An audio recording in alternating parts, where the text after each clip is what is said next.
President Trump turned heads when he said he did not know if he needs to uphold the Constitution. Don't you need to uphold the Constitution of the United States as president? I don't know.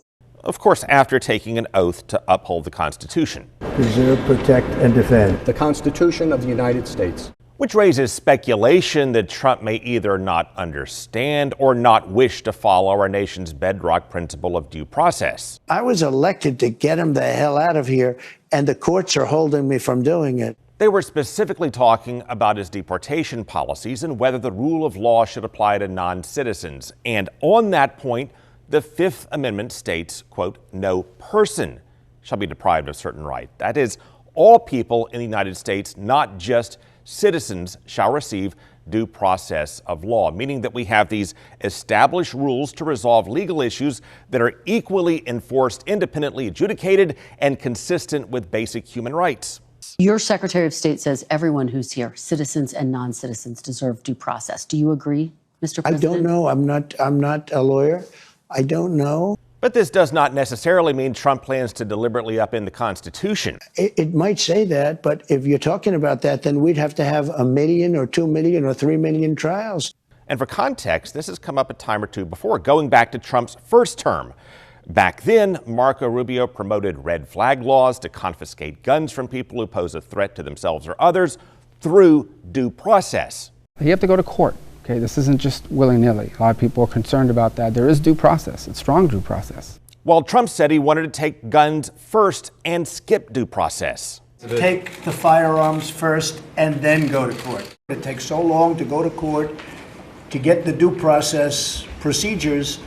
I like taking the guns early. Take the guns first, go through due process second. Which made for an obvious question that made Trump's leading supporters really stop and think, especially when they said they're all in on Trump and the rule of law.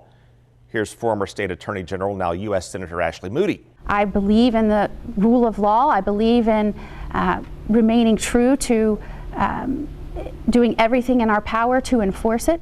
He said take guns first, due process second. Are you with him on that? But in Trump's first term, his remarks were generally taken as a flub or based on a lack of understanding, not a precursor to seizing people's guns without due process. And his recent remarks could be interpreted in the same vein. Or there also could be another layer to this as well, based on what Trump said after he said, I don't know. Don't you need to uphold the Constitution of the United States as president? I don't know. I have to respond by saying again, I have brilliant lawyers that work for me. Yeah, Trump is saying he'll go with his lawyer's interpretation, whatever that may be. At the very same time, they're trying to expand presidential power in ways that their critics claim would breach the Constitution. Assaulting democracy, assaulting the rule of law. We've never seen an attack on civil rights and civil liberties like we're seeing right now. Now, first, that's not true. John Adams suppressed free speech and actually made it illegal for journalists to criticize the government. Andrew Jackson later ignored a Supreme Court order in sending Native Americans on a deadly trail of tears.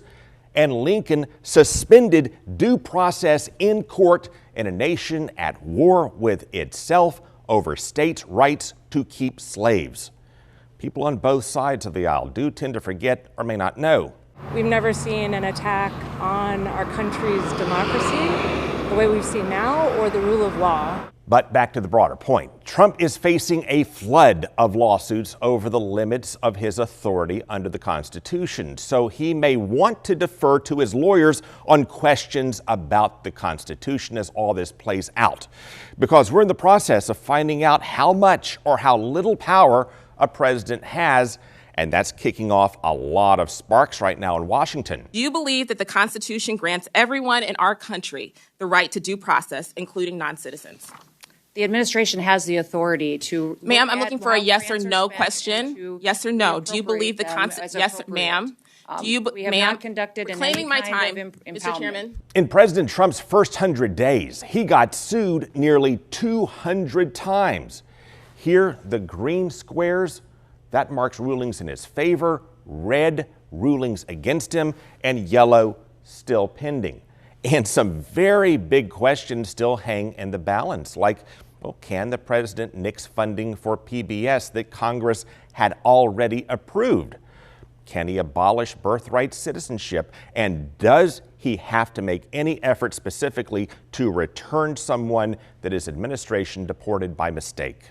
They need to comply with the Supreme Court's directive, or the Supreme Court needs to enforce its order aggressively. Or would making Trump try to return a non-citizen infringe on his authority as president to conduct foreign policy as he sees fit? We're very confident that every action taken by this administration is within the confines of the law. Well, some Republicans have long argued for what they call a unitary executive theory, the assertion that the president should legally have full control over the federal administration, who works in it, what they do, and what money is spent or not spent. And those arguments are coming to a head soon as the courts settle those questions over money, power, and politics.